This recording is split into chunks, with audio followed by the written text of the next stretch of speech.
In a heartbreaking and complex situation, Ma Yang, a 37-year-old Hmong-American mother of five, has been forcibly deported from the United States to Laos, a country she has never known. This forced separation from her family and life in Wisconsin has left Yang shaken, facing an uncertain and perilous future. Born in a refugee camp in Thailand, Ma Yang had become a permanent U.S. resident. However, after serving time for a cannabis-related offense, she was detained and deported under policies pushed by the Trump administration. This tragic tale highlights the complexities of U.S. immigration law, the broader issue of deportations, and the emotional toll on families affected by these policies. In this video, we bring you the full story of Ma Yang's deportation, the battles faced by her and her family, and the implications for the Hmong-American community.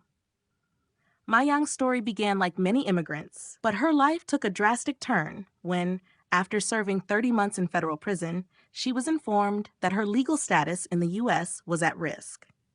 She had pled guilty to cannabis-related charges, a decision that, though it seemed like the best course of action at the time, ultimately led to her green card being revoked. In what seemed like a cruel twist of fate, Yang, who had come to America as part of a refugee family, found herself caught in the crosshairs of the Trump administration's strict immigration policies. The administration's campaign rhetoric included promises to deport those who had committed crimes, and in the case of Ma Yang, this pledge was enacted. Yang's life in Laos is nothing like the one she left behind in Milwaukee. Having spent the last couple of weeks in a government facility in the Laotian capital, Vientiane, she is deeply isolated, surrounded by a foreign culture, language, and way of life. Laos, a country with a population of just over 6 million, is a world away from the suburban life Yang knew in Wisconsin. Not only does she face a language barrier, but she also has no connections or resources to support her. At a time when she desperately needs family and familiar faces, she is now alone in a country she has never known, struggling to adapt to her new reality. Her isolation is compounded by the lack of her vital medications for diabetes and high blood pressure, forcing her to seek medical attention from the Laotian authorities. Her current situation in the country is precarious, and the lack of support and safety makes her future uncertain. Yang's deportation follows a larger trend of increasing deportations under the Trump administration. In 2019, a verbal agreement was made between the U.S. and Laos to deport individuals with final removal orders, many of whom, like Yang, are part of the Hmong-American community. This agreement resulted in the deportation of several individuals, and many more could follow in Yang's footsteps. For individuals like Ma Yang, the impact is far-reaching, not just for them, but for their families left behind in the U.S. Yang's partner and children are now facing the prospect of years without her. The emotional toll on her children, who will grow up without their mother, is immeasurable.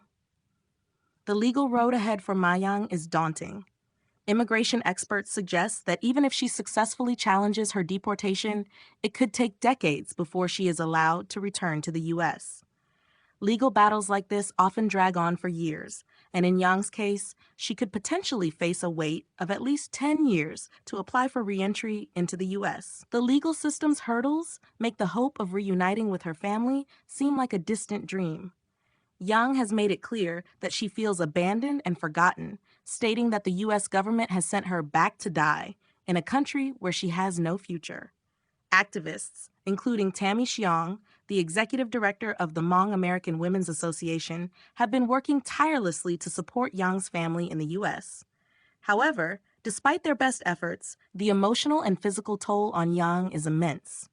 She has not spoken out publicly since her story was first covered by local media, as her advocates have advised her to remain silent while her fate remains uncertain. The situation is a stark reminder of the personal cost of immigration policies that prioritize enforcement over compassion. Ma Yang's deportation is not an isolated case. Across the country, thousands of people are at risk of being separated from their families due to the harsh immigration measures in place.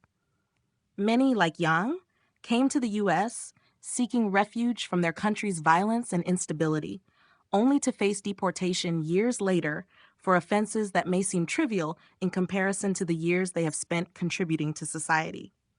Yang's deportation is part of a broader trend that many say disproportionately affects vulnerable communities, particularly refugees and those from Southeast Asia who were resettled in the U.S. after the Vietnam War. As we follow Yang's story, it is important to remember the broader context of these policies. Many of the individuals affected by deportations, like those of the Hmong-American community, are the children or descendants of people who fought alongside the U.S. in conflicts such as the Secret War in Laos. These families sacrificed much, and now they are facing the emotional and financial devastation of losing family members due to a legal system that offers little recourse for those impacted by past convictions.